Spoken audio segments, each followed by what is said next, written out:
Hello. First of all,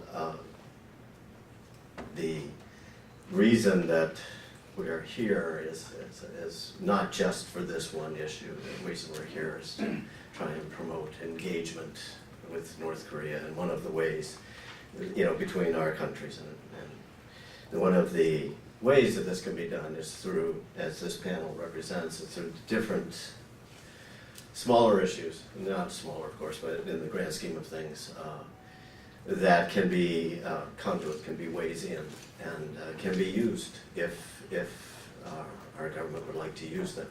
And we're making ourselves available. This is one of the ways that we can do this, and you'll be hearing about others. I have to acknowledge something here because many of the slides that you're going to see in this presentation were put together by DPAA and their Korean specialist, which I thought I could sneak away with, but he's here.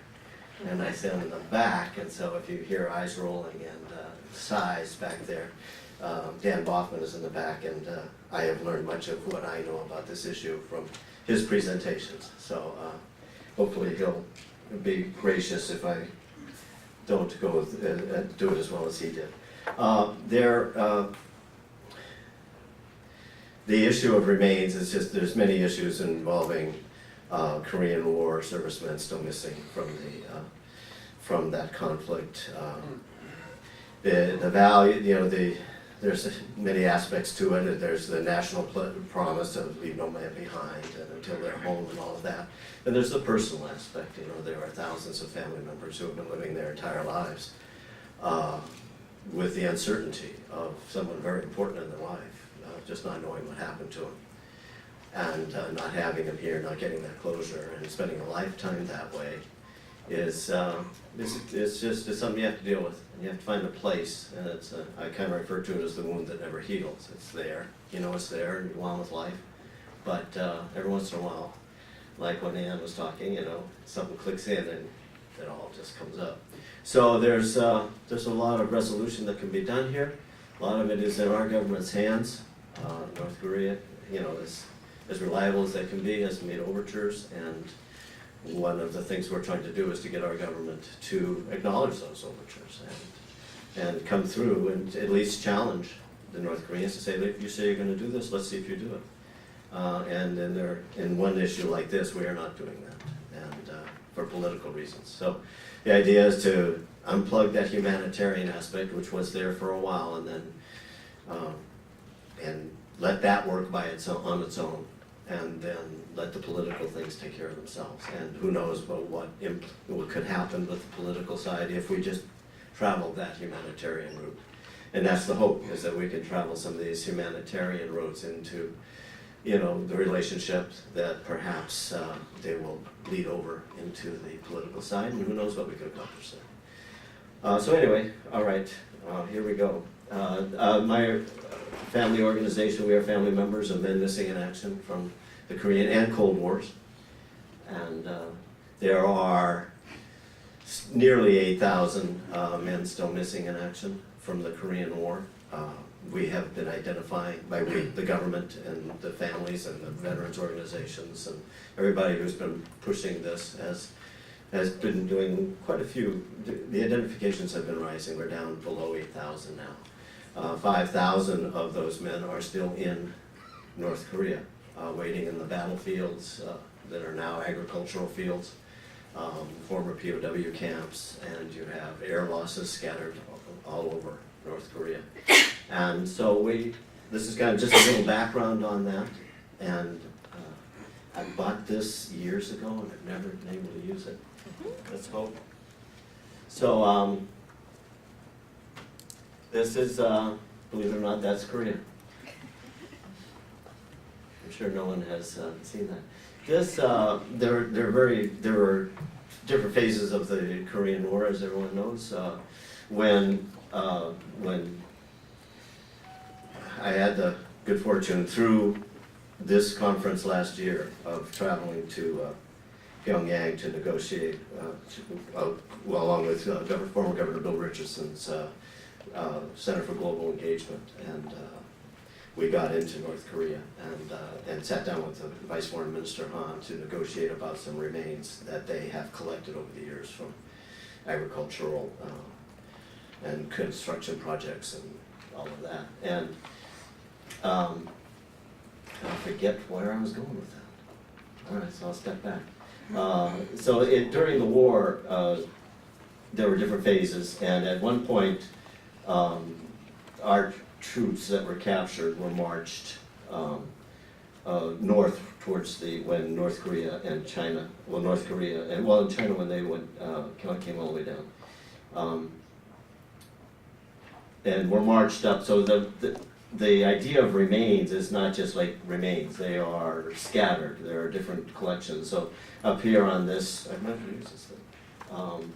The blue arrows, the blue arrows are the marches, so and a lot of our guys were lost there. They either died on the marches or brutal marches, and they died or they were killed because they couldn't keep up, and so they just were, very lost and buried along the march routes. And then you had different, at one time when our troops were up there and we lost guys, the UN established cemeteries. And then, with the idea of later on going back and bringing them home. So when China came in, and of course we were pushed way back, those cemeteries are still there. So there are remains in cemeteries, they're just waiting to be brought home. There are remains in some field somewhere. If my father did not survive the crash, and he went down with the plane, and who knows what happened, but he is probably buried in some field by some village, by local Koreans probably. The Chinese were there, but he was probably just buried. So one of the things we want to do is get in there and interview witnesses. So many identifications come from witnesses who were talked to and said, oh yes, we buried him over there. And so we need to get in and talk to them. We've lost a generation there, I'm sure. Hopefully they pass that down to the next generation. And so the idea remains there are POW camps, which we'll get to. This is the breakdown of remains inside North Korea. You have the POW camps, you have the battlefields, the major battlefields, Chosin and Unsan, and the UN cemetery. So there's different categories. Now, at the end of the war, North Korea went into various areas, probably mostly the POW camps, and brought out remains, and Operation Glory turned some back. And then in the 1990s, what has become known as the K-208, 208 caskets that they returned, which turned out to be many, many more that were commingled. So we have gotten some of those back, and there were general areas where they come from that more people in the know than myself know exactly where these came from. And then if you go, these are the crash sites across North Korea. Those are all planes, and that's a general idea that the government has from the years when and these are the ones they know about. They know they were going in on the target and they didn't come out. Now, my father's plane is not on there because they don't know where he went down, where the plane, they don't have they don't have another plane that saw him go down, saw his plane go down, and knows and can verify, yes, saw it, that's where it went in. These are just the ones that they have record of. So family members have loved ones scattered all across North Korea that we wanted to know, and many of them the plane took off, and that was it, nothing, and it just never came back. And so those are the ones that are known of and that we want to get to. So when we were in Pyongyang, we had two asks. One was these collected remains, and the second one was to be able to start the process of getting investigative teams to go around the countryside of North Korea, Americans going into villages, talking to elders, it's a big ask, and about where planes that went down during the war, where they were and what happened, the stories that went with them. So we narrowed it down to a few within a little corridor and asked at the time what they thought of that. But during that meeting, which was basically a one-way expression for a while of the Vice Foreign Minister, until we actually got into the details about what it might take to be able to go and get these remains. The collected remains are approximately, what I've been told, 120 collected remains that are ready to be brought back, and they ask very little, in my opinion, to get them back, but so far are pleased to both the Obama, and we're working on the Trump administration now to give this small ask on their part. Has not been granted. It's just been lumped into the one, just a tight, narrow vision of our policy there, and hard to break any part of it away from that to include something like this. So we're still working on getting this. So there's 120 American servicemen and family members of American citizens that could very well just be waiting for us to come get them, and we're not. As by collective we, as our government, is not making that happen. And when you sit down across from someone who would stand up on a patriotic holiday and say until they're home, da-da-da, and they say, well, there they are, and well, we can't go right now because under the current political environment, it's hard to take. And not only the fact that we can't go get them or bring them home, but the inconsistency and the hypocrisy of your own government, is hard to take. At least stand up on the patriotic holidays and say, yeah, they're there, but we're not going for them because of this and this. That would be at least a little redeeming. Okay, this was what I mentioned. After the war, number of remains, I think 400 from North Korea plus, 400 plus were returned. And some of them identified, I don't know actually the numbers.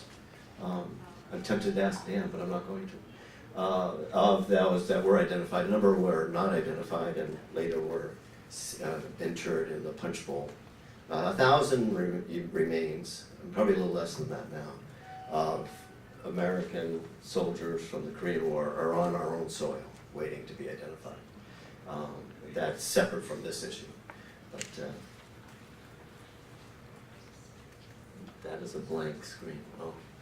Oh, okay. Yeah. And well, as you mentioned, we had relations. We had the joint operations. I don't know if you mentioned that or not. Joint operations going until 2005, late 90s, where we had a relationship and agreement with North Korea, and we had teams in there on the major battlefields, the Chosin and Unsan. Because it's another map, which is very, very interesting. Well, that's a different one. I guess I didn't put it in there. But Dan Boffman and others go around to veterans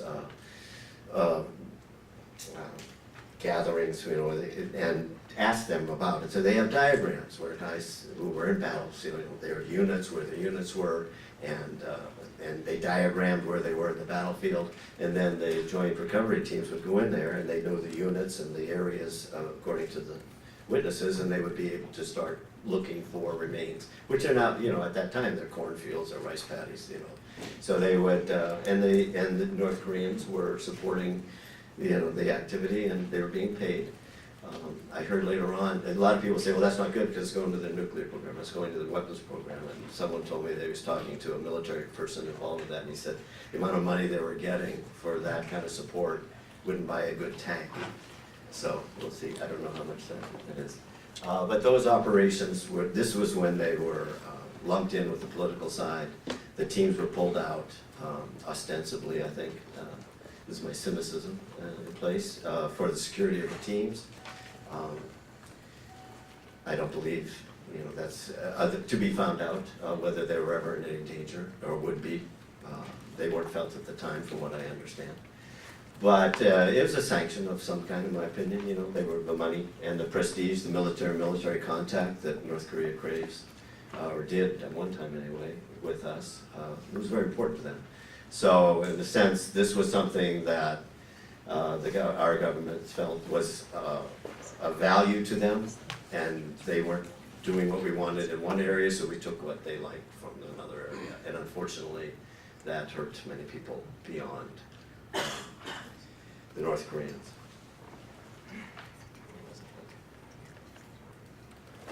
One of the incidents that was just really heartbreaking for me was in 2010, North Korea sent this photograph to, released it, and this is Philip Ackley.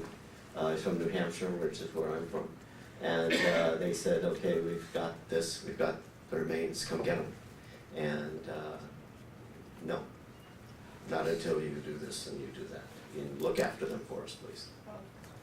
I had to find, this is kind of another heartbreaking story about this. I tracked down his family in in New Hampshire, and they didn't even know about him. He had never married, he was a 20-year-old guy, and he never married. And to his family, at that time, he was some great uncle or something like that they didn't know much about. And here's a guy, I think this was Unsan, which was a hellish night from what I learned, of Chinese invading and our troops just scrambling for their lives, trying to get out. And here's a guy who went through that, and no one even remembered him in his own family. And our own government didn't go to get him. Time? It's okay, 5 minutes, please. All right, and then in 2010, surprisingly and wonderfully, at that time we thought, actually it was 2011, I think I've got the wrong date up there. We got renegotiations for the return of the JFOs. It was a hard work. We had senators writing in and a lot of people involved. They actually, DPMO at the time, went to Bangkok and negotiated with the North Koreans, got everything all set up, gonna go send the recovery teams back into North Korea to look for and bring out remains. And they scheduled the ship with all the equipment to come in on the very first day of Operation Full Eagle, which is when the US and South Korea begin their military maneuvers, and North Korea is pretty much sure that they're gonna be invaded. And then we scheduled the ship coming in. I mean, they knew it too, so they're them also, with US military equipment and personnel into one of their ports at the very first day of that. And they said, well, wait a minute, no. They withheld the visas. And about a month later, they sent off a missile or something. And so our side, the Obama administration said, well, we got close. We got real close. But then people just do strange things, react. But don't schedule it that day. Kind of simple. This is one of the letters. Former Senator Kelly was just tremendous in support. And this was a letter that she wrote on behalf of the recovery missions. And this is an amendment. There's little things we have to do with the Sanctions Act, and you mentioned it, right? When the new North Korea Sanctions Act was brought up in the Senate, we went to Senator Shaheen and said, well, what if we get these recovery missions going again? And she said, you're right. So we wrote this amendment and got it in the bill. And so we are protected if something like that comes up, unless somebody circumvents it. That at least this, and I think the other humanitarian issues are protected as well. And yeah, it's just a release. Just kind of the end here. This is my father's, what the government has drawn up, and from interviews with the 2 surviving crewmen, where we think my dad's plane went down and where I flew over in last year. And in the end, this is what you get when you lose somebody in the 1950s. You can't read it, it's too small, but you got a telegram saying, he's missing.